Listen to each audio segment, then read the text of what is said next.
The Georgia heat hit her like a wall the moment she stepped off the bus at Fort Moore.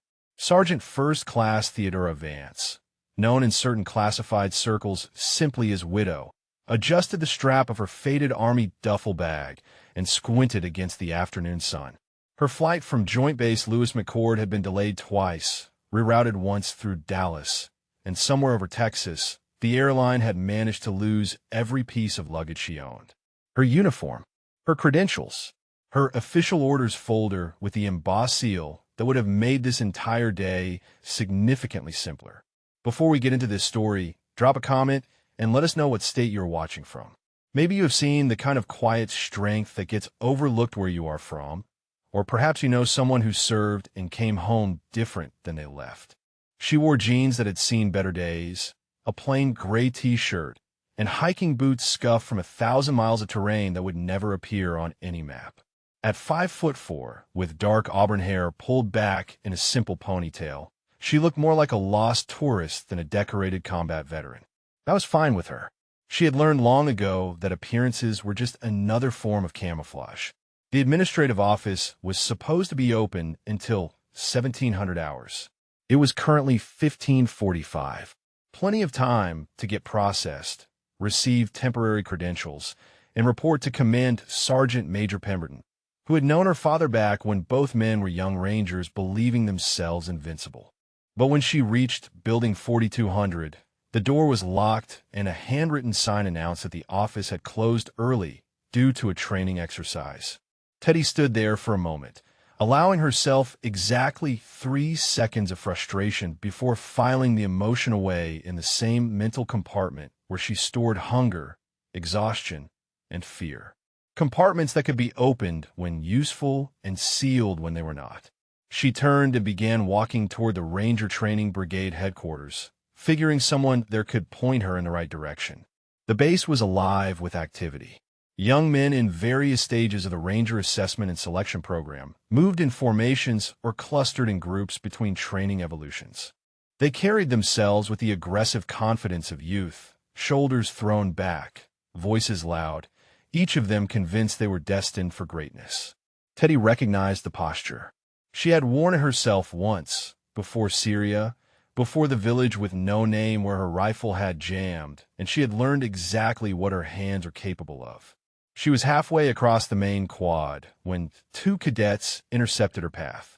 The first was enormous, easily 6'3", with the thick neck and cauliflower ears of a wrestler. The second was leaner, with quick eyes and the kind of smirk that suggested he found most things amusing at other people's expense. The big one spoke first. His voice carried the lazy drawl of someone accustomed to being obeyed. "Hey there, you look a little lost. Family housing is about 2 miles that direction." He pointed vaguely east without taking his eyes off her. Teddy stopped walking. She had dealt with men like this in every unit, every country, every forgotten corner of the world where the American military planted its boots. They were not evil, most of them, just young and stupid and drunk on their own potential. She kept her voice neutral, almost friendly. "Actually, I am reporting for duty. Could you point me toward the brigade commander's office?" The 2 cadets exchanged glances. The lean one laughed, a sharp sound like a bark. "Reporting for duty, right? In jeans and a t-shirt. Let me guess, you're the new cafeteria manager." "I am Sergeant First Class Vance," Teddy replied. "My luggage was lost in transit. I'm looking for someone who can help me sort out the administrative issues." The wrestler crossed his arms over his massive chest. His name tape read Pryor. "Sergeant First Class. Sure you are. And I am his Secretary of Defense." He turned to his companion. "Fernal, you believe this?" Fernal shook his head slowly, still smirking. "Not for a second, Dom. I think we got ourselves a confused dependent who wandered onto the wrong side of the base." Teddy felt the familiar calm settling over her, the stillness that preceded action. But there was no threat here, not really. Just ignorance wrapped in bravado. She had no interest in teaching lessons that were not hers to teach. All she wanted was directions. A third voice joined the conversation, deeper and carrying the unmistakable weight of authority. "What do we have here?" Teddy turned to see a staff sergeant approaching with the swagger of a man who owned every inch of ground he walked on. He was tall, heavily muscled, with a jaw that looked carved from granite and eyes that held the particular cruelty of someone who had never faced real consequences. His name Tape Redlock, Staff Sergeant, Pryor said, snapping to something resembling attention. This civilian claims she is a sergeant first class reporting for duty. No uniform, no ID, no orders. Locke circled Teddy slowly, looking her up and down with obvious contempt. When he spoke, his voice dripped with mock concern. Is that so? And where exactly are you supposed to be reporting, little lady? I am assigned as the new senior combatives instructor, Teddy said, replacing Master Sergeant Holloway, who retired last month. If you could direct me to Command Sergeant Major Pemberton, he can verify my identity. Something flickered in Locke's eyes. Annoyance, maybe, or something darker. The combatives instructor position was prestigious, visible, exactly the kind of role he had been angling for himself. And now this woman, this nobody in civilian clothes, was claiming it belonged to her. He smiled, but there was no warmth in it. Well now, that is quite a claim. Unfortunately, until you can prove who you are nothing but a civilian trespassing on a military installation. And trespassing is a serious offense. Teddy met his gaze steadily. My credentials will be sorted out by morning. My luggage is being delivered overnight. If you could simply provide me temporary quarters. Locke's smile widened. Oh, I will take care of you personally. He gestured for her to follow. Come with me. We will get this all sorted out. As they walked, Pryor and Fernal falling into step behind her like guards escorting a prisoner, Teddy allowed herself a small internal sigh. This was going to be a long night. She had no way of knowing it would be an even longer morning. Locke did not take her to temporary quarters. Instead, he led her on a winding route through the base that seemed designed to maximize exposure. Every cluster of cadets they passed became an audience for his performance. He walked slightly ahead of her, gesturing and speaking loudly enough for anyone within 50 meters to hear. Found this one wandering around the quad. He announced to a group of rangers doing pull-ups near the physical training field. Claims she is our new combatives instructor. Can you believe that? Laughter followed them like a shadow. Teddy walked steadily, her face revealing nothing. She had been paraded before hostile crowds in places far more dangerous than this. Warlords in Afghanistan who made their displeasure known with bullets rather than words. Militia leaders in Syria who viewed American soldiers as bargaining chips or target practice. A few mocking cadets barely registered on her internal threat assessment. But she filed away every face, every name tape she could read, every detail of the environment.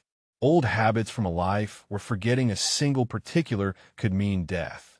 They finally arrived at the administrative building, a squat concrete structure with flickering fluorescent lights visible through dirty windows.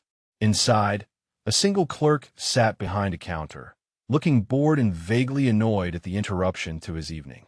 Locke explained the situation with exaggerated patience, as if describing a lost child to a police officer. This woman says she is SFC Vance, assigned as our new combatives instructor. No ID, no orders, no uniform. I need you to verify her identity so we can determine if she is trespassing on a military installation. The clerk, a specialist whose name tape read Buford, typed slowly on his computer. After several minutes, he looked up with a frown. I cannot access her personnel file. It is flagged for security review at a level above my clearance. And the system that would let me request authorization is down for scheduled maintenance until 0600. Teddy stepped forward. Can you contact Command Sergeant Major Pemberton directly? He can vouch for my identity. Buford shook his head. CSM Pemberton is off base tonight. Family emergency. Will not be back until morning formation. Locke's smile could have curdled milk. Well now, that is unfortunate. He turned to Teddy with theatrical regret. Looks like you're stuck in administrative limbo until morning.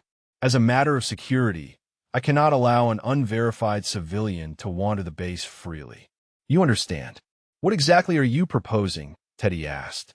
Her voice remained calm, but something in her stillness made Specialist Buford shift uncomfortably in his chair. Locke spread his hands as if the solution were obvious. You will wait here in the visitor area until your identity can be confirmed. Cadet Pryor will keep an eye on you to ensure you do not wander off. For your own protection, of course. Teddy looked at the plastic chairs lining the wall, the vending machine humming in the corner, the harsh lighting that would make sleep nearly impossible. She had endured worse. Far worse. A Syrian prison cell came to mind, and she pushed the memory back into its compartment before it could fully surface. Fine, she said simply. Locke seemed almost disappointed by her lack of protest. He had been hoping for an outburst, something he could use to justify escalation. Her compliance denied him that satisfaction. He leaned close, lowering his voice so only she could hear. Tomorrow morning, we have a combatives demonstration in the main training hall. 300 cadets. I run it personally. He paused, letting the words sink in. Maybe you should come watch. See how real Rangers train. Might teach you something about what you are clearly not. Teddy held his gaze without blinking. She had stared down men who would have eaten Brennan Locke alive, men whose capacity for violence was not performance, but simple fact. Whatever you think is best, Staff Sergeant.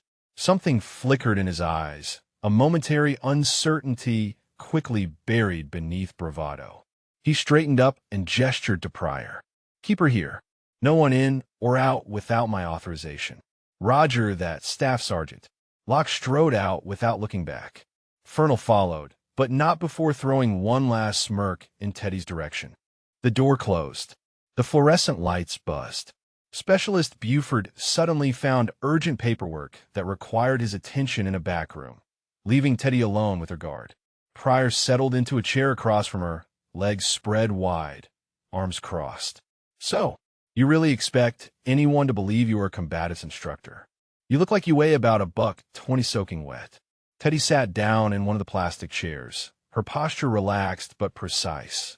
She had learned long ago that wasted energy was wasted life. Every movement should have purpose or not exist at all. She closed her eyes. Pryor continued talking, seemingly unable to tolerate silence.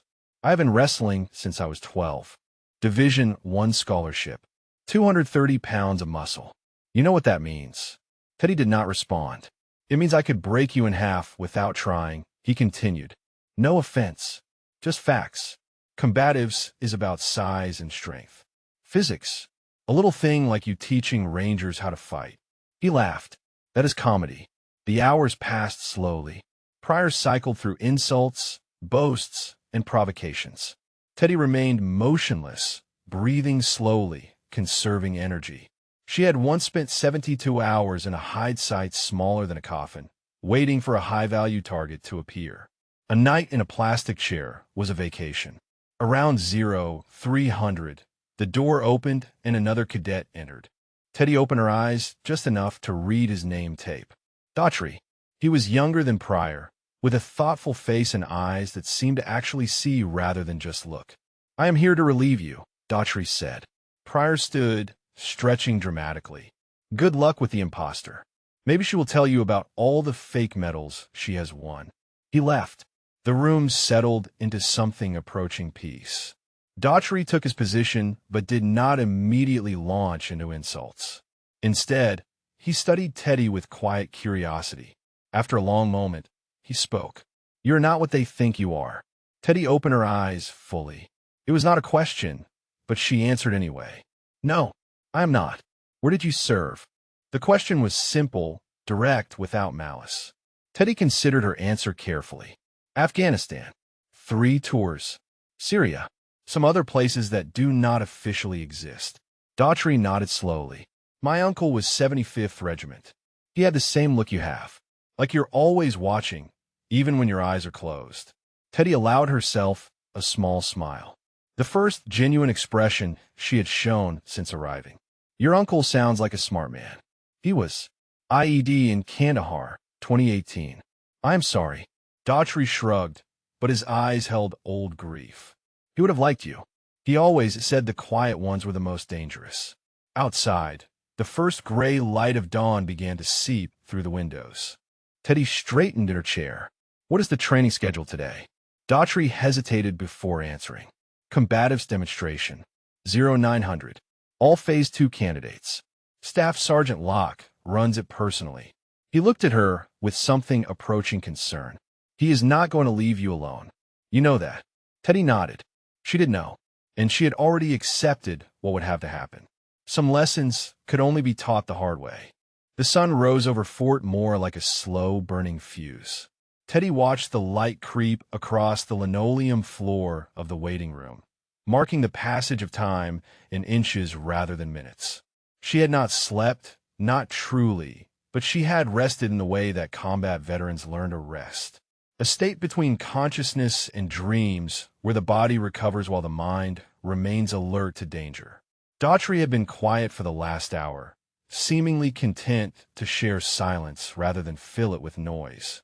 Teddy appreciated that more than she could express. Words were currency, and most people spent them carelessly. At 0730, the door opened and Specialist Buford returned, looking harried and carrying a stack of paperwork. He barely glanced at Teddy before disappearing into the back office. 10 minutes later, he emerged with bad news delivered in a tone of bureaucratic indifference. The clerk who can access flag personnel files called in sick, he announced. Food poisoning, and the backup authorization system is still down. IT says maybe noon, maybe later. Teddy nodded. She had expected as much. The universe had a sense of humor when it came to administrative matters.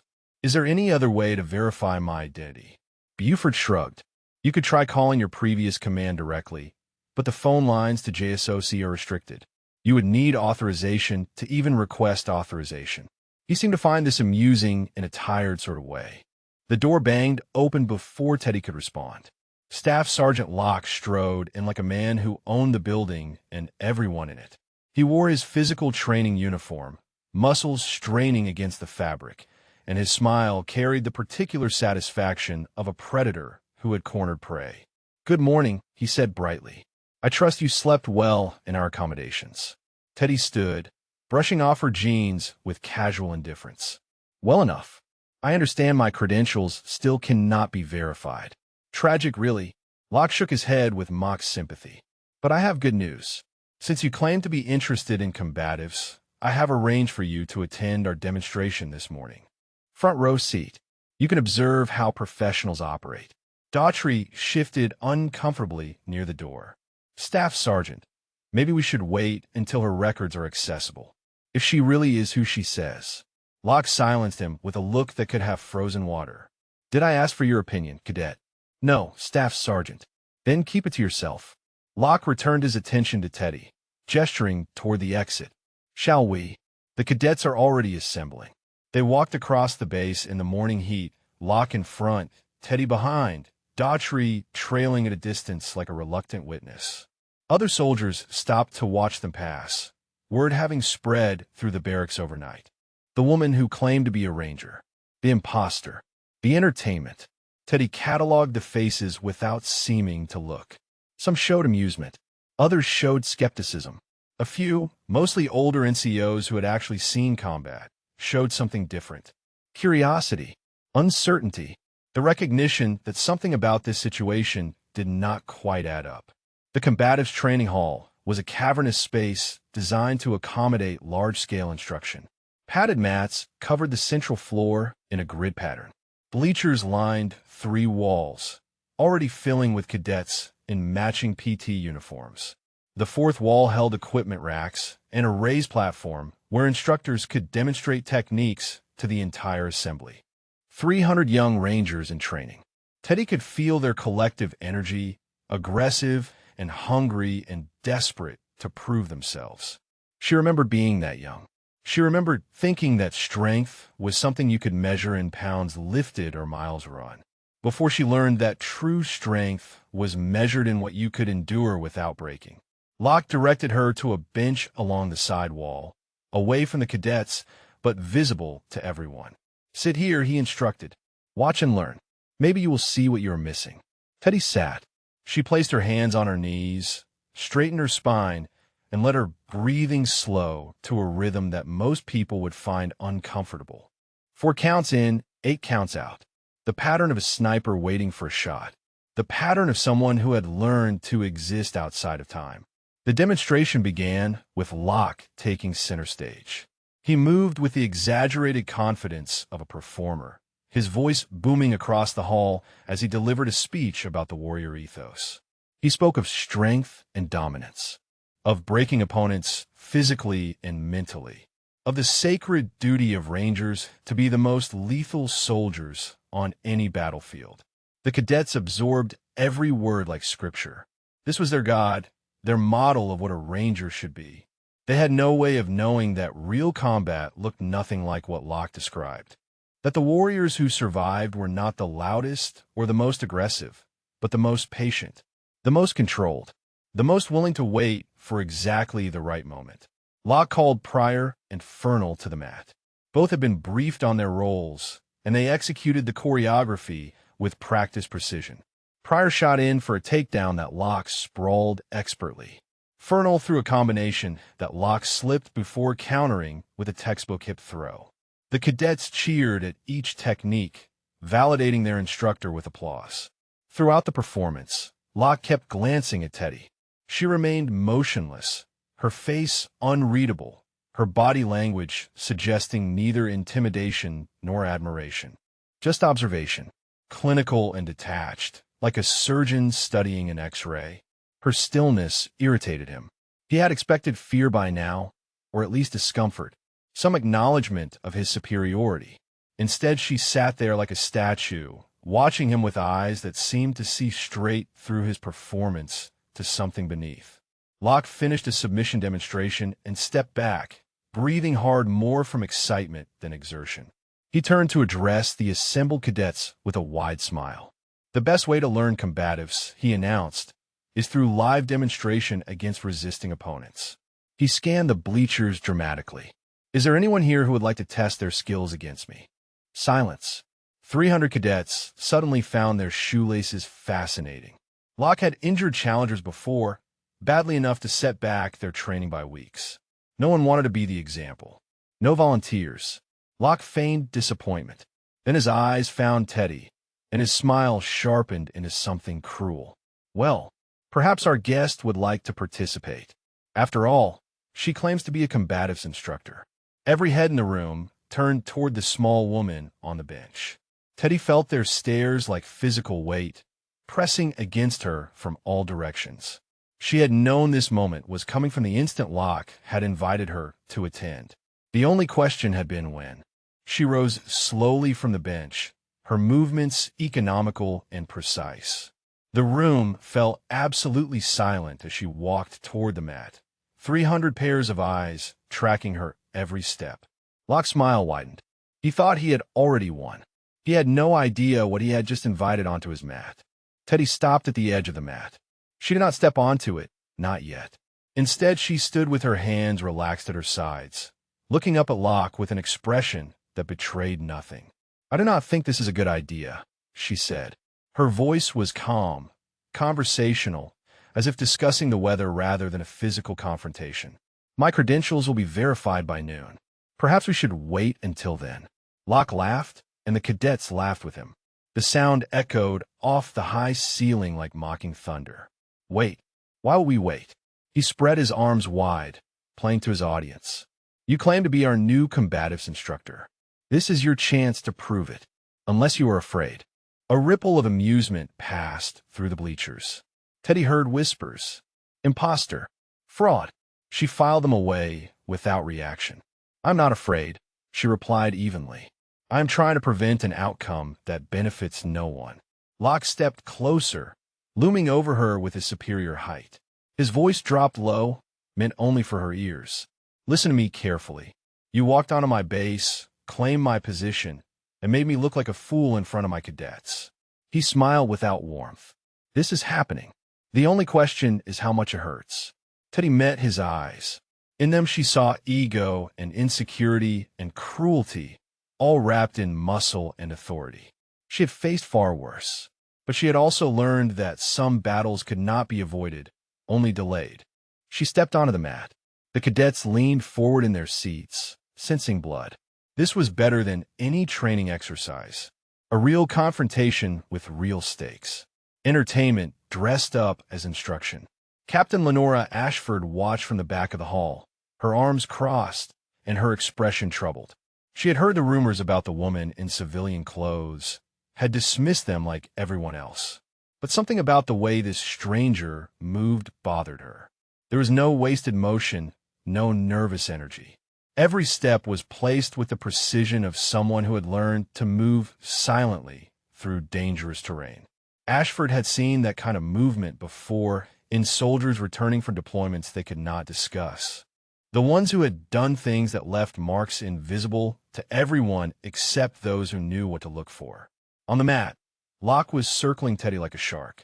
He addressed the cadets without taking his eyes off her. Pay attention to positioning. When facing a smaller opponent, you control distance and angles. You use your reach advantage to keep them where you want them. Teddy turned with him, maintaining the space between them. She had not adopted any recognizable fighting stance. Her hands remained at her sides, her weight balanced neutrally. To the cadets, she looked unprepared, vulnerable. To anyone who had actually fought for their life, she looked like something else entirely. A coiled spring, a held breath, potential energy waiting for the precise moment of release. Locke continued his lecture.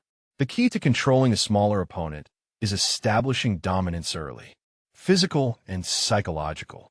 You show them immediately that resistance is futile. He moved without warning, closing the distance in 2 quick strides. His hand shot out and grabbed Teddy's shoulder, spinning her around and shoving her to her knees in one fluid motion. The impact of her knees on the mat echoed through the silent hall. "Stay down," Locke commanded. He pressed his hand on top of her head, forcing it lower. This is where imposters belong, on their knees before real rangers. The cadets watched in uncomfortable silence. Some shifted in their seats. This felt less like instruction and more like humiliation. But no one spoke. No one intervened. Locke was their instructor, their authority figure, and authority was not to be questioned. Daughtry sat in the middle of the bleachers, his hands clenched into fists. Something was wrong. Not with the woman on her knees, but with the entire situation. She had gone down too easily. There had been no resistance, no struggle, almost as if she had allowed it to happen, almost as if she was waiting for something. Locke played to his audience, keeping his hand firmly on Teddy's head. You see how simple it is. Size and strength determine the outcome. Always. He looked down at the woman beneath his palm with contempt. Any last words before we end this little charade? Teddy's voice was barely above a whisper, but somehow it carried through the entire hall. You should not have touched my head. Locke laughed. What are you going to do about it?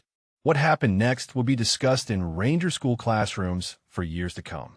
Analyzed in slow motion. Diagrammed on whiteboards. And still no one would quite be able to explain how she moved so fast. One moment Locke was standing over her, triumphant and untouchable. The next he was on his back, his arm twisted at an angle that made several cadets gasp, and Teddy was on her feet with her boot pressed lightly against his throat. The entire sequence had taken less than 2 seconds. Teddy looked down at him with the same calm expression she had worn throughout. Her breathing had not changed. Her heart rate, had anyone been able to measure it, had barely elevated. This was not combat to her. This was correction. She released the arm lock before any damage was done and stepped back, removing her boot from his throat. Her voice remained conversational, almost gentle. I suggest we start over with proper protocols. Locke scrambled to his feet, his face purple with humiliation and rage. The cadets sat frozen, unsure what they had just witnessed. Their invincible instructor had been on his back, helpless in the time it took to blink. Captain Ashford straightened from her position against the back wall. Her troubled expression had transformed into something else. Recognition, and the beginning of respect. On the mat, Locke was breathing hard, not from exertion but from fury. He pointed at Teddy with a trembling finger. "Lucky shot," he snarled. "A cheap trick while I was distracted." He turned to the cadets, his voice rising. "That is exactly what I'm talking about. Dirty tactics from someone who cannot win a fair fight." Teddy stood motionless, waiting. She knew what was coming. had known since the moment she stepped onto the mat. You want a real fight? Locke continued. Full contact. Army combatives rules. He smiled, but it looked more like a grimace. Let us see how your tricks work then. Teddy tilted her head slightly, studying him the way a scientist might study an interesting specimen. Are you certain? Something in her tone made several cadets shiver. It was not a taunt or a challenge. It was a genuine question, asked with what almost sounded like concern. Locke mistook it for fear. He always did. Pryor, he barked. Get on the mat. Show this woman what a real ranger can do. The massive wrestler rose from his position near the equipment rack, his face split by an eager grin. He had been waiting for this moment since the night before. Finally, a chance to prove himself, to demonstrate the superiority that his size guaranteed. He stepped onto the mat, rolling his shoulders and cracking his neck. 230 pounds of muscle and malice, facing a woman who barely reached his chest. Teddy turned to face him, and for the first time since arriving at Fort Moore, something changed in her eyes. The calm remained, but beneath it now was something else, something that looked almost like pity.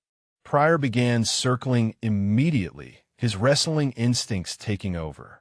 He kept low, hands extended, looking for an angle to shoot in for the takedown that would end this farce. He had executed the same move 1,000 times against opponents far more skilled than this woman appeared to be. Size mattered, leverage mattered, and he had both in abundance. Teddy did not circle with him. She stood still in the center of the mat, turning only her head to track his movement. Her hands remained loose at her sides. To the cadets watching from the bleachers, she looked frozen, paralyzed by fear in the face of a real threat. Daughtry knew better. He had watched her through the long night, had seen the way she conserved every motion, spent every movement like a miser counting coins. She was not frozen. She was waiting. Pryor feinted left, then shot in hard from the right, his arms reaching for her hips in a classic double-leg takedown. It was fast, explosive, the kind of attack that had earned him a Division I scholarship and the respect of every wrestling coach who had ever seen him compete. Teddy was not there. She had moved perhaps 6 inches, a subtle shift of weight that placed her just outside his grasp. Pryor's momentum carried him past her, his arms closing on empty air. He stumbled, caught himself, and spun around with confusion written across his face. The cadets murmured. That should have worked. That always worked. Pryor reset and tried again, this time going low for a single leg. Teddy let him get close, almost let him make contact, then pivoted and redirected his energy. He found himself sprawling past her once more, his superior strength suddenly irrelevant against an opponent who refused to be where he expected. Stay still, he growled. Fight me. Teddy's response was quiet. I'm fighting you. Locke watched from the edge of the mat, his earlier humiliation temporarily forgotten in his fascination with the exchange. The woman was not engaging. She was not attempting throws or strikes or submissions. She was simply not being hit. It was like watching someone try to grab smoke. Pryor charged again, abandoning technique for raw aggression. He would overwhelm her with speed and power, trap her against the edge of the mat where she could not escape. His arms spread wide to cut off her angles of retreat. Teddy stepped inside his reach. The move was so unexpected that Pryor had no time to adjust. One moment she was in front of him, the next she was beside him, her hand on his elbow, her hip against his thigh. The leverage she generated seemed to defy physics. 230 pounds of muscle became weightless, became momentum without direction, became a body sailing through the air to land flat on the mat with an impact that shook the bleachers. Pryor lay stunned, staring at the ceiling, trying to understand what had just happened. He had been thrown, not muscled to the ground, not wrestled into submission, but thrown like a child by a woman half his size. Teddy stepped back, giving him space to rise. Her breathing remained unchanged. The throw had required no more effort than opening a door. The cadets sat in stunned silence. This was not how combatives worked. This was not how physics worked. They had been taught that size and strength determined outcomes, that technique could only do so much against superior physical attributes. What they were witnessing contradicted everything they believed. Pryor scrambled to his feet, his face flushed with humiliation and anger. He was done being careful, done trying to execute proper technique. He was going to hurt this woman, credentials or not. He rushed her with his arms wide, going for a bear hug that would crush her ribs and end this embarrassment once and for all. Teddy watched him come, reading his intentions in the set of his shoulders and the angle of his approach. She had faced this kind of desperate aggression before, in dusty villages and concrete bunkers and all the forgotten places where men tried to kill her with their bare hands. She gave him one chance. "Stop," she said. The word was not loud, but it carried an authority that made several cadets flinch. "You do not want to do this." Pryor did not stop, could not stop. His ego would not allow retreat. He closed the distance and reached for her, confident that this time his strength would prevail. Teddy moved like water flowing around stone. She captured his reaching arm, stepped across his body, and applied a joint lock that immobilized him instantly. Her technique was textbook perfect, the kind of precision that came only from thousands of hours of practice and dozens of real-world applications. "Tap out," she instructed calmly. "Submit and this ends." Pryor gritted his teeth. His arm was bent at an unnatural angle, pain signals screaming through his nervous system, but surrender was inconceivable. He was a Division I wrestler. He did not lose to women half his size in front of 300 witnesses. He tried to power out of the hold, using his superior strength to force his arm back to a safe position. Teddy felt the resistance. She understood what it meant. Pride overriding self-preservation. Ego refusing to accept reality. She had given him the chance to yield. He had refused.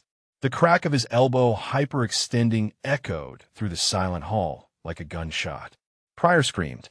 The sound was raw and primal, the cry of an animal suddenly discovering that it was not the predator it had believed itself to be.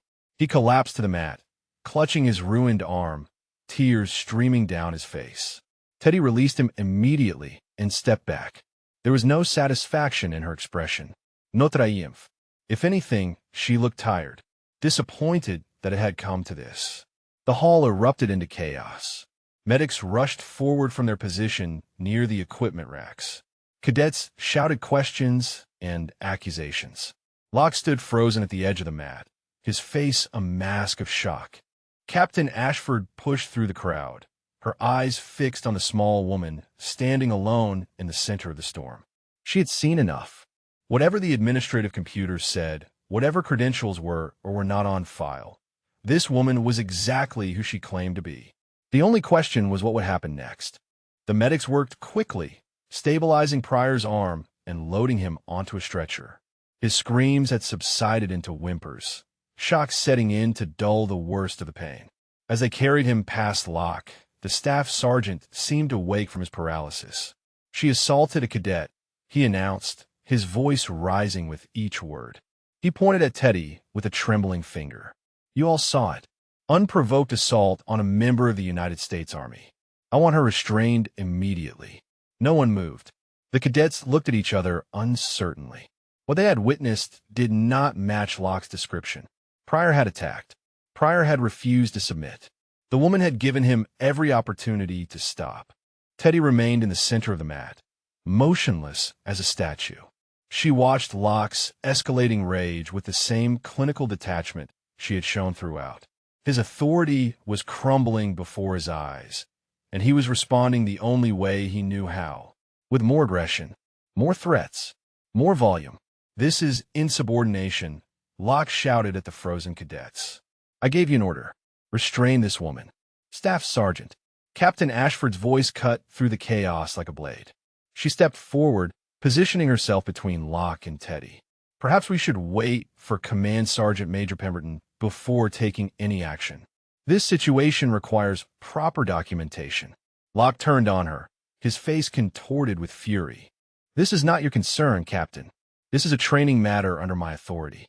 "A cadet was seriously injured," Ashford replied evenly. "That makes it everyone's concern." She held his gaze without flinching. I am recommending we suspend the demonstration until this can be properly investigated. For a moment, the confrontation hung in balance. Locke outranked Ashford in the training hierarchy, but she held a commission that carried its own weight. The cadets watched the standoff with growing unease, sensing that something fundamental was shifting in the power dynamics they had taken for granted. Fernal broke the tension. He stepped onto the mat, his boxer's stance already set, his eyes fixed on Teddy with murderous intent. Pryor was his best friend. They had gone through selection together, suffered together, built their identities around their shared strength. Now Pryor was being carried away with a destroyed arm, and the woman responsible stood unharmed. I do not need anyone's permission, Fernal said coldly. He began moving toward Teddy, his hands raised in a classic fighting position. This is personal. Cadet Fernal, stand down. Ashford's command was sharp and clear. That is an order. Fernal ignored her. He was beyond orders now, beyond rank and protocol. He saw only the target in front of him and the revenge he intended to extract. Teddy turned to face him fully. She recognized what she was seeing. Grief transformed into rage. The desperate need to strike back at a universe that had suddenly become threatening. She had felt it herself, years ago, when friends had died in her arms and there was no one to fight, no enemy to destroy. You do not have to do this, she said quietly. Your friend made a choice. Do not make the same one. Fernal's response was a jab that whistled past her ear as she slipped sideways. He followed with a cross, a hook, a combination that would have devastated an ordinary opponent. His boxing was excellent, fast and technical, honed by years of training and competition. But Teddy was not an ordinary opponent. She moved through his attacks like a ghost, never quite where his fists expected to find her. She did not counter, did not strike back, simply evaded while he exhausted himself against empty air. It was a masterclass in defensive movement, a demonstration that combat was not about hitting, but about not being hit. The cadets watched in growing awe. Fernal was one of their best strikers. He had knocked out opponents in Golden Gloves competitions, and he could not touch this woman who barely reached his shoulders. Stand still and fight, Fernal snarled between combinations. Stop running. I'm not running, Teddy replied. She had not even begun to breathe hard.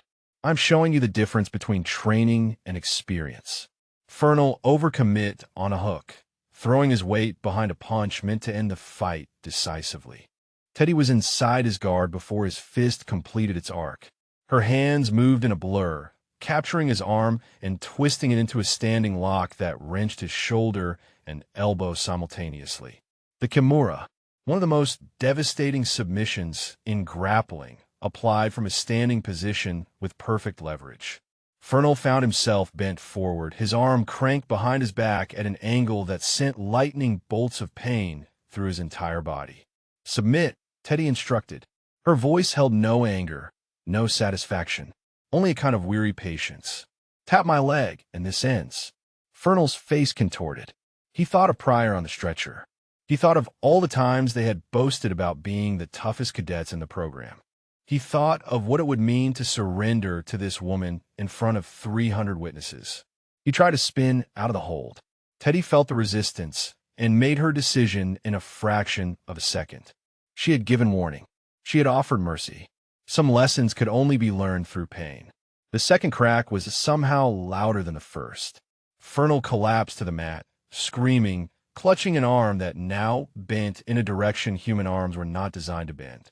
The medics, who had only just finished loading Pryor, turned back with expressions of disbelief. Teddy stepped away from the fallen cadet. She looked at Locke, who stood frozen at the edge of the mat, his face drained of color. Anyone else? She asked quietly. The hall was absolutely silent. 300 cadets barely breathed. They had just witnessed something that would redefine their understanding of what was possible. Two of their strongest, most skilled fighters had been dismantled in minutes by a woman they had mocked as an imposter. Locke opened his mouth to speak, but no words came out. For the first time in his career, he had nothing to say. The doors at the back of the hall slammed open with a bang that made everyone jump. Command Sergeant Major Horace Pemberton strode into the training hall like a storm given human form. At 52 years old, he carried himself with the coiled authority of a man who had earned every ounce of respect the hard way. His face was weathered by decades of service, his eyes sharp enough to cut glass. Behind him walked two military police officers and a man Teddy recognized immediately. Master Sergeant Cyrus Blackwood, her former team leader from operations that would never appear in any official record. He was older now, gray threading through his close-cropped hair, but he moved with the same lethal economy she remembered from a dozen missions in places the world preferred to forget. "What in the name of God is happening in my training hall?" Pemberton demanded. His voice was not loud, but it carried to every corner of the space with the force of a thunderclap. The cadets snapped to attention instinctively. Even injured and on stretchers, Pryor and Fernell tried to straighten. Only Locke seemed unable to move, frozen in place by the sudden arrival of judgment. Captain Ashford stepped forward. "Command Sergeant Major, there has been an incident during the combatives demonstration. 2 cadets are injured." She paused, choosing her words carefully. Staff Sergeant Locke initiated a confrontation with an unverified visitor who claims to be our new combatives instructor. Pemberton's gaze swept across the scene. The medics loading Fernell onto a second stretcher. The scattered cadets still processing what they had witnessed. Locke standing pale and silent at the edge of the mat. And in the center of it all, a small woman in civilian clothes who stood with the stillness of a predator at rest. His expression shifted almost imperceptibly when he saw her. Recognition flickered in those steel-gray eyes. "Sergeant First Class Vance," he said. It was not a question. "Command Sergeant Major," Teddy replied. She did not salute, having no cover, but her posture conveyed the same respect. Master Sergeant Blackwood moved past Pemberton, a manila folder in his hand. He stopped in front of Locke and held up the folder so the staff sergeant could see its contents. "These are Sergeant First Class Vance's official orders," Blackwood announced. His voice carried clearly through the silent hall, assigning her as Senior Combatives Instructor for the Ranger Training Brigade. He flipped to another page. "This is her personnel file. 3 combat tours. Bronze Star with Valor. Purple Heart." He paused, letting the weight of the next word settle.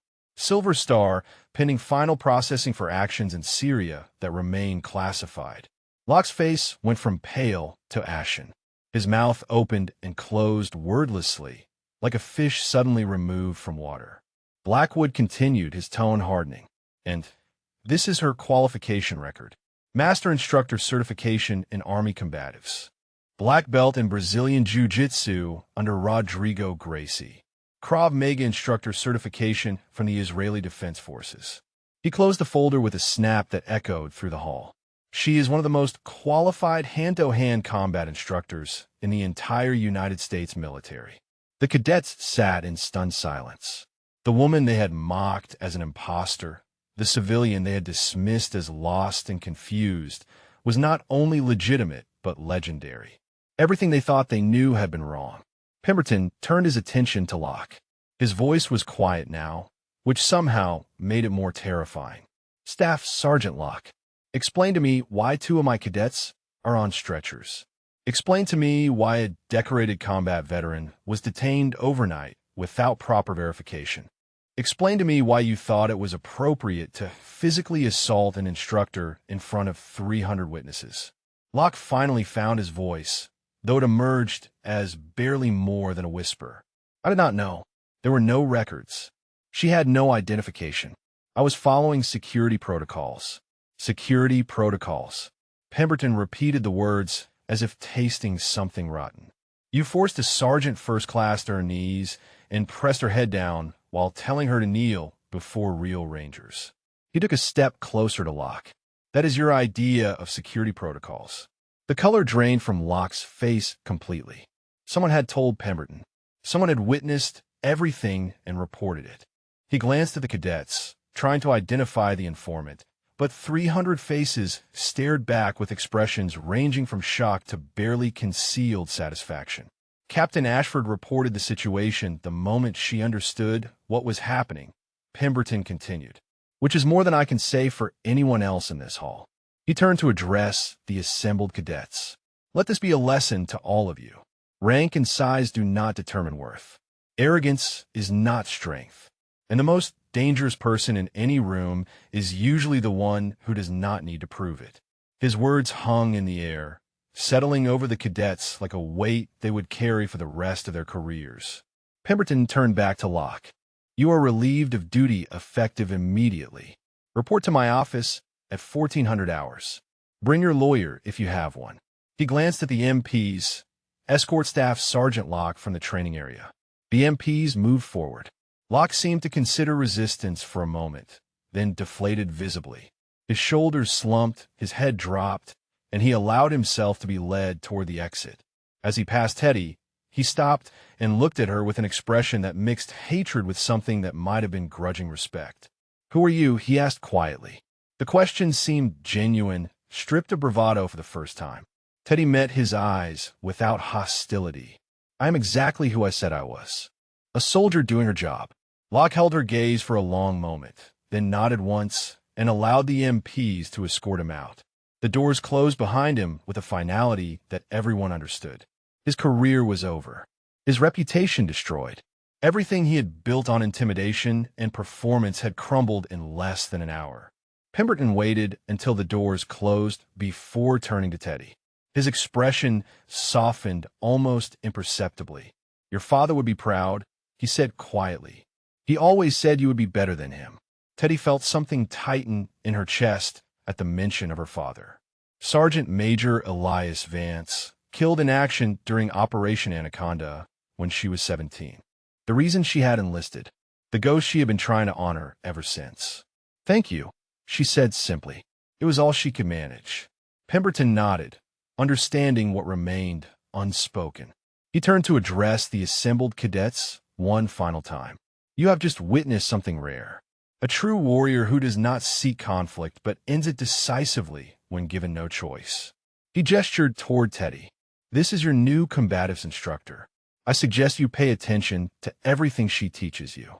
It might save your life someday. He strode toward the exit, Blackwood falling in a step beside him. At the door, he paused and looked back. Sergeant First Class Vance. Training resumes at 0600 tomorrow. I expect a full curriculum proposal on my desk by end of day. Yes, Command Sergeant Major. The doors closed. Teddy stood alone on the mat, 300 cadets staring at her with a mixture of awe, fear, and desperate curiosity. She had their attention now. The real work could finally begin. The hall remained frozen in the wake of Pemberton's departure. 300 cadets sat motionless, their understanding of the world fundamentally altered. The woman they had dismissed as an imposter stood before them, now clothed in credentials that made their mockery seem not just wrong, but dangerous. She had tried to tell them. They had not listened. Teddy surveyed the faces before her. She saw fear in some, shame in others, and in a few, the tentative beginnings of respect. These were the ones who would learn. These were the ones worth teaching. She walked to the center of the mat, her footsteps the only sound in the cavernous space. When she spoke, her voice carried easily without being raised. It was the voice of someone accustomed to being heard in chaos, in gunfire, in the desperate moments when clarity meant survival. What you saw today was not a demonstration of skill, she began. It was a demonstration of consequences. She paused, letting the words settle. 2 of your fellow cadets are on their way to the hospital because they refuse to accept reality. They believe their size and their training made them invincible. They were wrong. A cadet in the front row raised his hand hesitantly. Teddy nodded toward him. Ma'am, he said, his voice cracking slightly. How did you move like that? It was like you knew what they were going to do before they did it. Teddy considered the question. It was the right question, the one that mattered. Because I did know, she replied. Combat is not about strength or speed. It is about reading your opponent, understanding their intentions before they act on them. She gestured toward the empty space where Pryor had charged her. Your friend telegraphed his attacks from the moment he stepped onto the mat. His weight distribution, his eye movement, the tension in his shoulders. Everything told me exactly what he was going to do. The cadets leaned forward, suddenly hungry for knowledge that had been denied them. Locke had taught them techniques, combinations, submissions. He had never taught them to see. Teddy continued, "The most dangerous fighter is not the strongest or the fastest. It is the one who remains calm when everyone else panics. The one who sees clearly when others are blinded by fear or anger." She looked at each section of the bleachers in turn. Pryor was angry. Fernell was grieving. Their emotions made them predictable, controllable. Captain Ashford had remained in the hall, watching from her position near the back wall. She stepped forward now, drawn by what she was witnessing. This was not the combative's instruction she had observed before. This was something deeper, something that touched on the fundamental nature of conflict itself. A female cadet raised her hand. Teddy recognized her from the morning's events, one of the few who had watched without laughing, without dismissing. Her name tape read Okonkwo. Sergeant First Class Okonkwo said, "Will you teach us what you know?" Teddy studied her for a long moment. The question seemed simple, but it carried weight. It was an admission of ignorance, a request for guidance, a declaration of willingness to learn. These were rare qualities in young soldiers trained to project confidence at all costs. "What I know cannot be taught in a single session," Teddy replied. "It requires time, dedication, the willingness to fail repeatedly before you succeed." She paused.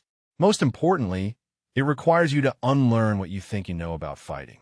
The cadets exchanged uncertain glances. Unlearning was not something they had been asked to do before. Teddy walked to the edge of the mat and picked up a training pad that had been discarded during the earlier chaos. She held it up for the assembly to see.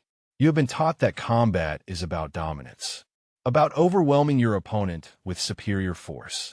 She tossed the pad aside. "That works when you are bigger and stronger than everyone you face. It fails completely when you are not." She turned to face them fully. "I am 5'4".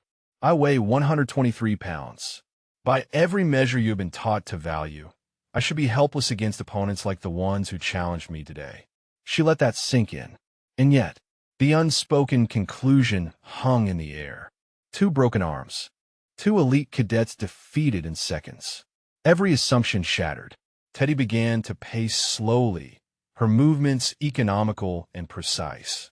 Real combat has no rules, no weight classes, no referees to stop the fight when you're losing. She stopped and looked directly at the assembled cadets. "In the places I have been, in the situations I have faced, size was irrelevant. Strength was irrelevant. The only thing that mattered was who understood the fight better." Daughtry sat in the middle of the bleachers, absorbing every word. He thought of his uncle, the quiet ranger who had come home from deployments with the same look in his eyes that Teddy carried. His uncle had tried to explain once, tried to put into words what combat really meant. He had not been able to find the language. Teddy was finding it now. "Tomorrow," Teddy continued, "we begin your real training. Not techniques, not combinations, principles." She raised a finger.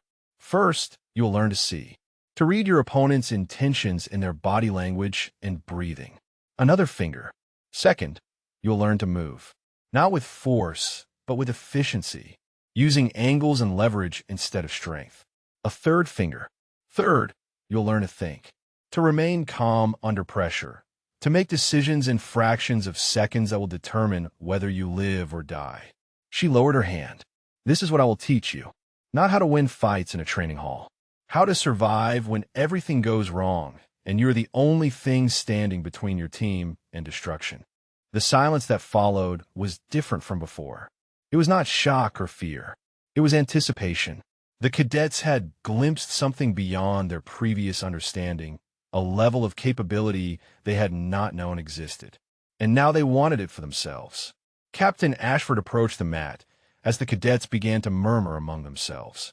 She stopped beside Teddy and spoke quietly. That was not a combative's lesson. That was a philosophy of warfare. Teddy glanced at her. The best lessons usually are. Ashford nodded slowly. "I owe you an apology.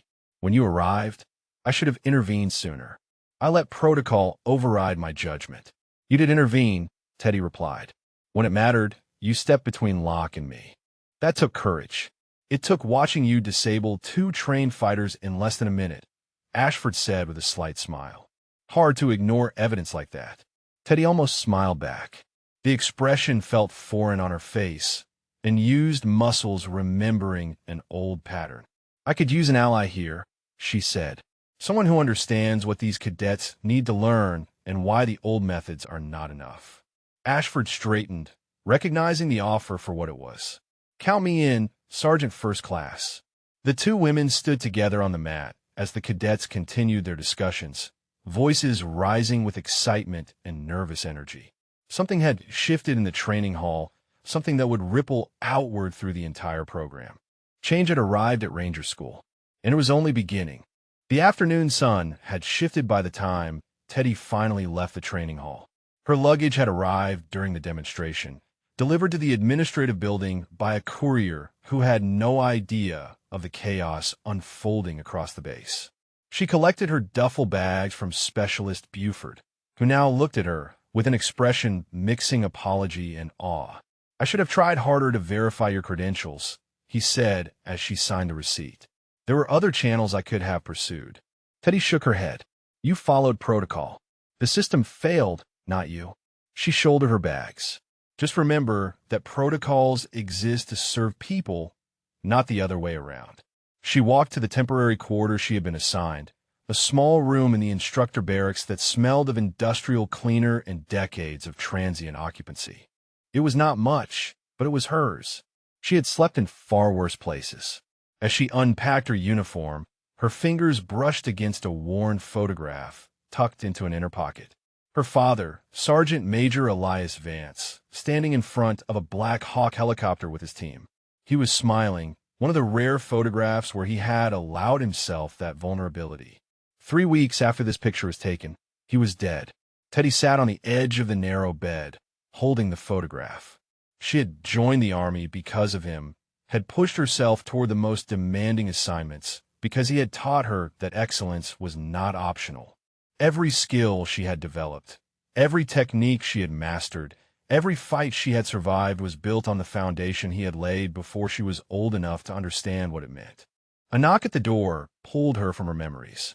She tucked the photograph away and opened the door to find Master Sergeant Blackwood standing in the hallway. Got a minute? He asked. Always for you, Cyrus. He entered the small room, his presence filling the space. They had served together for 4 years, had saved each other's lives more times than either could count. The bond between them required no explanation. Heard what happened in the training hall, Blackwood said. He leaned against the wall, arms crossed. 2 broken arms. That is going to generate paperwork. They refused to submit, Teddy replied. I gave them every opportunity. Blackwood nodded. I know. Daughtry gave a full statement. So did Captain Ashford. He paused. Locke is done. Pemberton is recommending separation. Multiple charges including conduct unbecoming and abuse of authority. Teddy felt no satisfaction at the news. Locke was a symptom, not the disease. The culture that had allowed him to thrive, that had rewarded intimidation over competence, would not disappear with his removal. What about the cadets? Pryor and Fernald. Blackwood's expression shifted slightly. Pryor's arm will require surgery. 6 to 8 months recovery. He will be recycled to a later class if he wants to continue. Fernald's injury was cleaner. 3 months in a cast, then physical therapy. He might finish with his original class if he pushes. They will blame me, Teddy said. It was not a complaint, simply an observation. Some will, Blackwood agreed. Others saw what actually happened. They know those two brought it on themselves. He uncrossed his arms and stepped closer. The real question is what happens next. You have 300 cadets who just watched their entire worldview get demolished. They are either going to hate you or worship you. Maybe both. Teddy considered his words. She had not thought beyond the immediate moment, beyond the confrontation that had been forced upon her. Now she had to build something from the wreckage. I told them training begins tomorrow, she said. Real training. Not the performance Locke was running. Blackwood smiled, a rare expression on his weathered face. That should be interesting. He moved toward the door, then paused. Pemberton wants you at his office at 1700. Formal introduction to the command staff. Bring your dress uniform. Teddy glanced at her luggage. After everything that happened, They want formality. They want to see who you really are, Blackwood replied. In a uniform you earned. He opened the door. Show them. He left without waiting for a response. Teddy sat in the silence that followed, processing the day's events. In less than 24 hours, she had been detained, humiliated, challenged, and vindicated. She had broken 2 arms and ended a career. She had been given responsibility for training 300 future Rangers in a methodology that contradicted everything they had been taught. She reflected a fairly typical day. She unpacked her dress uniform carefully, checking each element for damage from the journey. The ribbons and badges told a story she rarely shared. Combat Infantryman Badge. Parachutist badge with bronze star. Rank Up. Special Forces tab. Earned through an experimental program that had since been formalized. And above them all, the Silver Star ribbon that represented the worst night of her life and the morning that had followed. Syria, a village with no name on any map. Her team ambushed, their communications destroyed, their extraction window closing. 14 hours of continuous combat against an enemy that outnumbered them 10-1. She had killed 17 men that night, most of them with her hands after her rifle jammed. She had carried her wounded team leader 3 miles through hostile territory while bleeding from wounds she did not remember receiving. The medal meant nothing to her. What mattered was that her people had survived. That was the only measure of success she recognized. She dressed slowly, transforming from the anonymous woman in civilian clothes into Sergeant First Class Theodora Vance, one of the most decorated combat veterans of her generation. The uniform fit perfectly, tailored to her compact frame, every element precisely positioned. She looked at herself in the small mirror mounted on the wall. The face that stared back was calm, composed, revealing nothing of the turmoil beneath. This was the mask she wore for the world. The professional soldier, the instructor, the legend that others saw. Beneath the mask was simply Teddy, a woman who missed her father, who wondered if she would ever feel at home anywhere, who taught others to fight because she had seen too many good people die for lack of training. She straightened her shoulders and left for Pemberton's office. The real battle was just beginning. The headquarters building stood at the heart of Fort Moore like a monument to decades of Ranger history. Photographs lined the corridors, black and white images fading into color as the years progressed. Faces of men who had earned their tabs in jungles and deserts and mountains across the world. Teddy walked past them with the measured pace of someone who understood she was joining a legacy larger than herself. Command Sergeant Major Pemberton's office occupied the corner of the 2nd floor, its windows overlooking the training grounds where generations of Rangers had been forged. Teddy knocked twice and waited. Enter. She stepped inside and snapped to attention. Sergeant First Class Vance reporting as ordered, Command Sergeant Major. Pemberton sat behind a desk cluttered with paperwork and mementos. A shadow box on the wall behind him displayed medals and patches from a career spanning 3 decades. He was not alone. 2 officers occupied chairs facing his desk, and they turned as Teddy entered. At ease, Sergeant First Class. Pemberton gestured toward the officers. This is Colonel Marcus Brennan, Ranger Training Brigade Commander, and Lieutenant Colonel Diana Westoff, Deputy Commander. Teddy shifted to parade rest, her hands clasped behind her back. Colonel, Lieutenant Colonel. Colonel Brennan studied her with the appraising gaze of a man who had built his career on reading soldiers. He was in his early 50s, lean and weathered, with the quiet authority of someone who had nothing left to prove. I have read your file, Sergeant First Class. Impressive does not begin to cover it. Thank you, sir. I have also read the incident reports from this morning. Brennan's expression remained neutral. 2 cadets hospitalized. 1 instructor relieved of duty. Quite an introduction to Ranger School. Teddy met his gaze without flinching. The situation was not of my choosing, sir. I attempted to de-escalate multiple times. Lieutenant Colonel Westoff leaned forward. Her uniform bore the Ranger tab and combat patches from Afghanistan. We have statements from Captain Ashford and several cadets corroborating your account. Staff Sergeant Locke clearly instigated the confrontation. She paused. What concerns us is the response. The broken arms, Teddy said. The broken arms, Westhoff confirmed. You had other options. You could have controlled them without permanent injury. Teddy considered her response carefully. With respect, ma'am, I gave both cadets explicit opportunities to submit. They chose to continue. In combat, that choice has consequences. She paused. If I had allowed them to believe they could ignore a submission hold without penalty, I would have taught them a lesson that could get them killed in actual combat. The room fell silent. Pemberton watched the exchange with an expression that revealed nothing. This was the test, Teddy realized. Not her combat skills, which were beyond question. Her judgment, her philosophy, her fitness to shape the next generation of Rangers. Colonel Brennan spoke slowly. You're suggesting that breaking their arms was an instructional decision. I'm suggesting that some lessons cannot be taught gently, Teddy replied. Those cadets believe their size and strength made them untouchable. That belief is dangerous. It leads to overconfidence, poor tactical decisions, and unnecessary casualties. She straightened slightly. They will recover from broken arms. They might not recover from the habits of thought that led them to ignore a clear warning. Brennan exchanged a glance with Westhoff. Something passed between them, a communication built on years of shared service. Pemberton broke the silence. Sergeant First Class Vance's father was Elias Vance, Sergeant Major, 75th Ranger Regiment, killed at Takurgar during Operation Anaconda. Both officers' expressions shifted. Takurgar was legendary in Ranger history, one of the fiercest battles the regiment had ever fought. The name Vance carried weight in these halls. I served with Elias, Pemberton continued. Best soldier I ever knew. He looked at Teddy with something approaching warmth. His daughter has exceeded even his legacy. Colonel Brennan stood, and Teddy automatically stiffened to attention. He walked around the desk and stopped directly in front of her, examining the ribbons on her chest. Silver Star, he said quietly. Syria. I read the classified summary.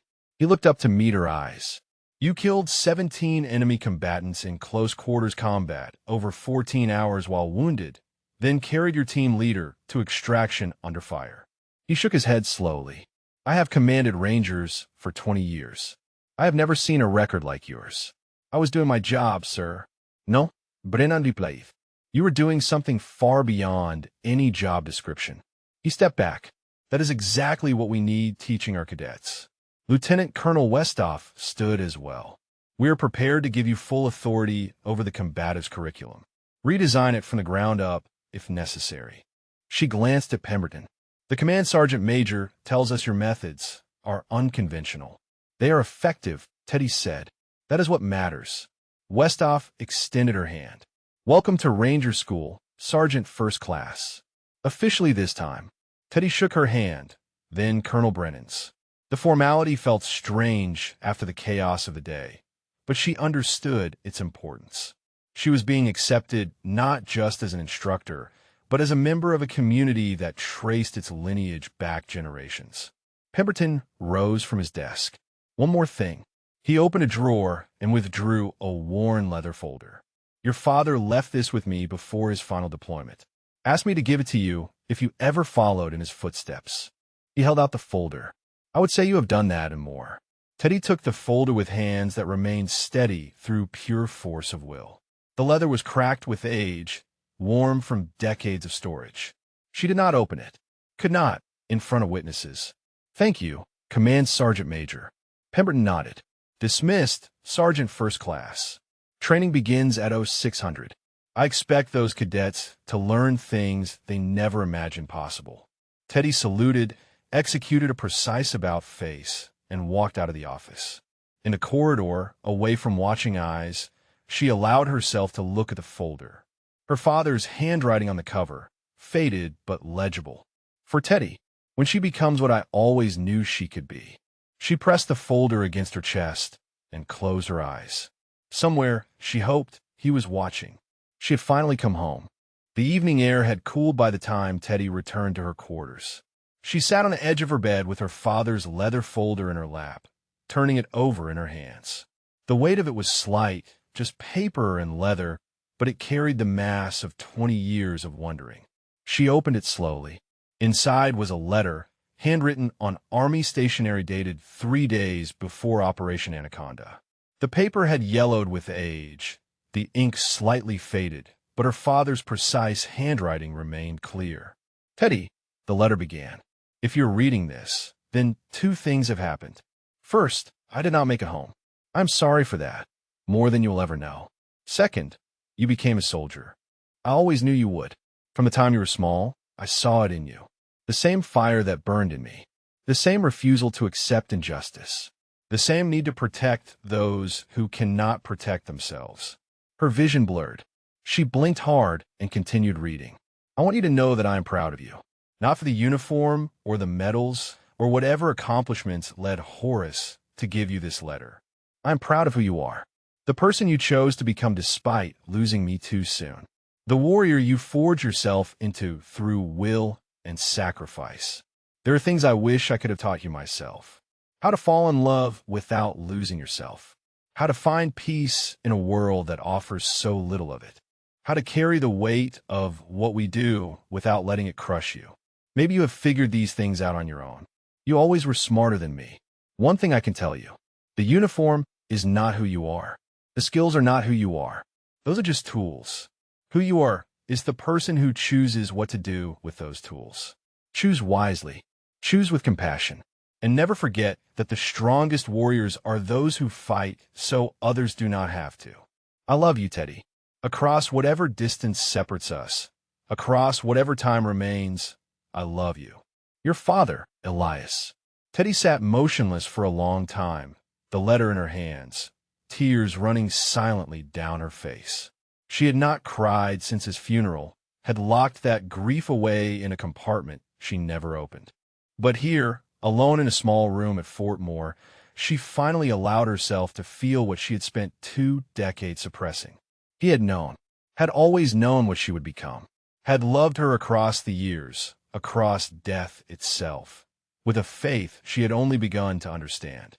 A knock at the door interrupted her morning. She wiped her face quickly, tucked the letter back into the folder, and opened the door. Cadet Daughtry stood in the hallway, looking uncertain. Behind him, Cadet Okonkwo waited with an expression of nervous determination. "Sergeant First Class," Daughtry said, "we apologize for disturbing you. We can come back." Teddy studied them for a moment. These were different from the cadets who had mocked her, different from the ones who had stood by while Locke humiliated her. These 2 had seen something in her before her credentials were verified. They had recognized truth when others saw only appearance. "What do you need?" she asked. Daughtry glanced at Okonkwo, who stepped forward.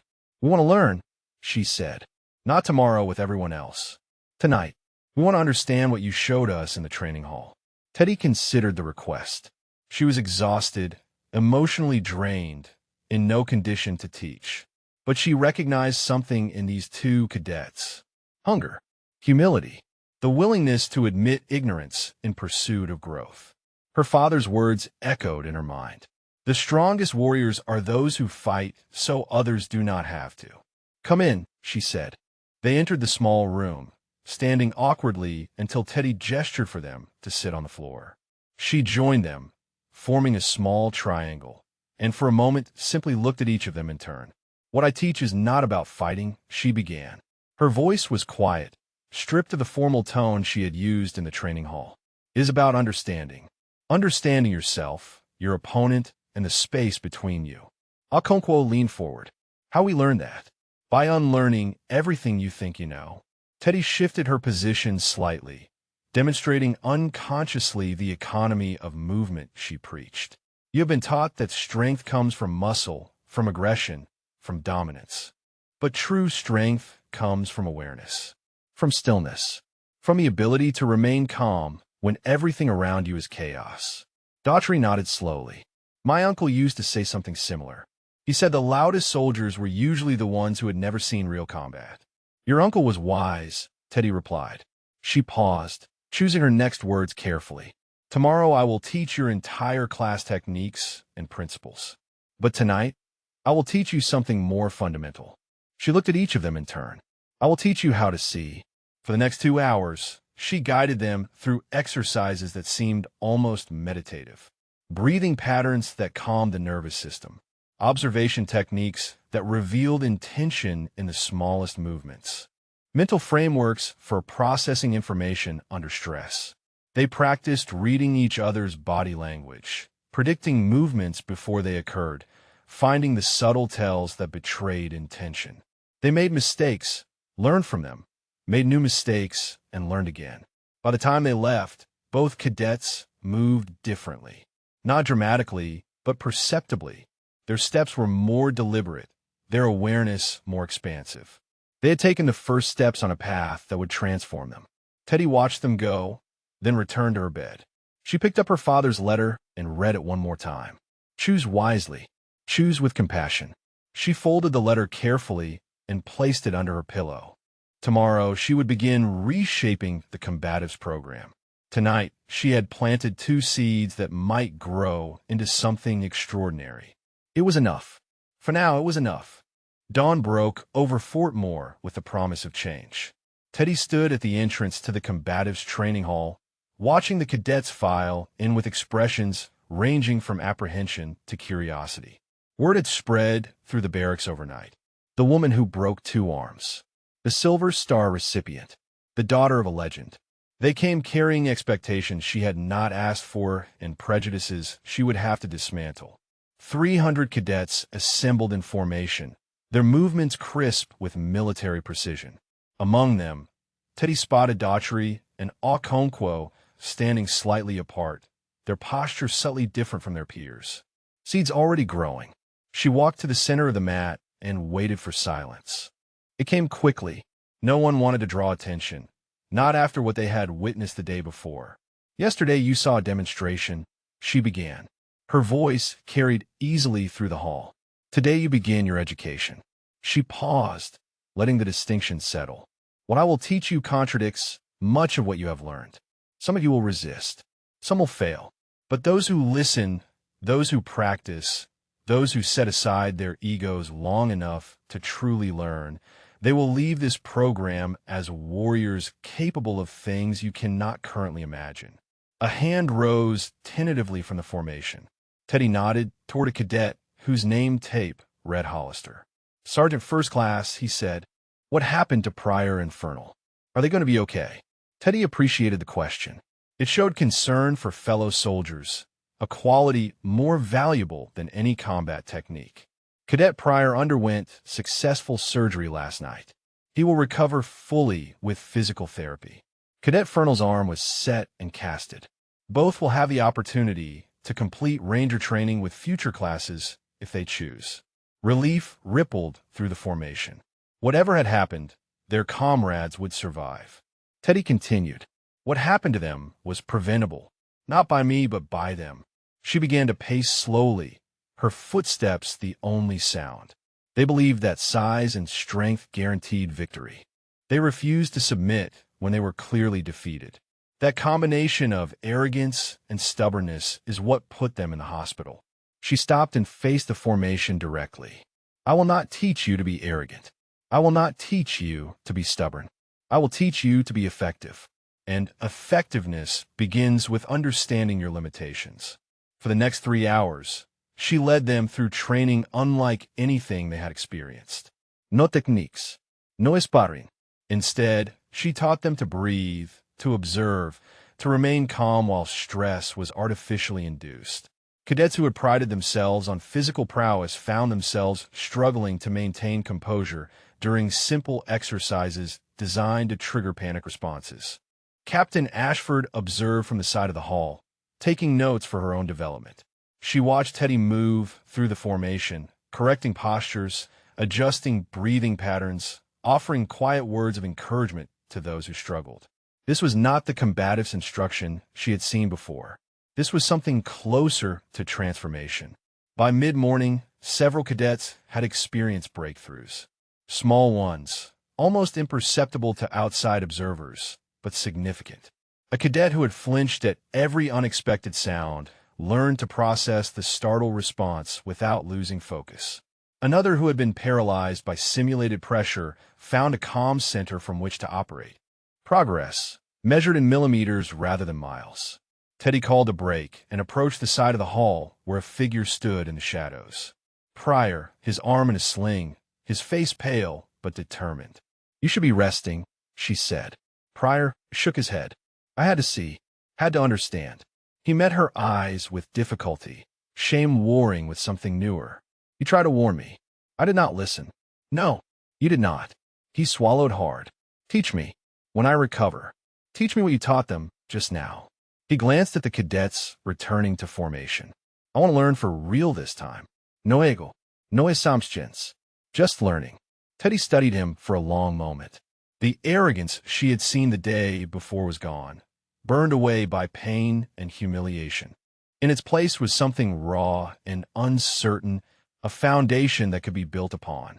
"When you're clear by medical," she said finally, "report to my office. We will start from the beginning." Pryor nodded, something like gratitude flickering across his face. He turned and walked slowly toward the exit, his good arm pressed against his injured one. Teddy returned to the formation and resumed training. The hours passed in focused instruction, each exercise building on the last, each principle connecting to form a larger framework. By the time she dismissed them for the day, the cadets moved with a new awareness, their eyes seeing things they had been blind to that morning. As the hall emptied, Daughtry approached with Okonkwo beside him. Both wore expressions of quiet satisfaction. "That was incredible," Okonkwo said. "I watched cadets change right in front of me. People who were afraid this morning were calm by the end." "How do you do that?" Teddy allowed herself a small smile. "I show them what is possible. They do the rest." She looked at both of them. "You two have a head start. Use it wisely. Help your fellow cadets when they struggle. That is what leadership means." They nodded and departed, leaving Teddy alone in the empty hall. She walked to the center of the mat, where she had stood the day before, where everything had changed. The silence was comfortable now, filled with possibility rather than tension. If this story of hidden strength and respect earned through truth resonated with you, drop a comment and share your thoughts about your favorite moment. Or tell us about someone in your life who proved everyone wrong, who showed that the quietest person in the room can also be the most capable. Command Sergeant Major Pemberton appeared at the entrance, his boots echoing on the wooden floor as he approached. He stopped beside her, looking out at the empty bleachers. "Your father would be proud," he said, "not just of what you did yesterday, of what you did today." Teddy nodded slowly. "The letter he left me. He said the strongest warriors are those who fight so others do not have to." Pemberton smiled. "That sounds like Elias. He was always more philosopher than soldier, even when he was killing enemies by the dozen." He turned to face her directly. "You have his gift, the ability to make others better just by being around them. Do not waste it." He walked away, leaving her alone with the ghosts of the past and the promise of the future. Teddy looked at the mat beneath her feet, at the hall that would become her classroom, at the base that was becoming her home. She had arrived a stranger, been dismissed as an imposter, and proven herself through actions rather than words. Tomorrow she would continue teaching. The day after, and the day after that. One cadet at a time, one lesson at a time, she would reshape what it meant to be a warrior. Her father's legacy lived on through her. And she was just getting started.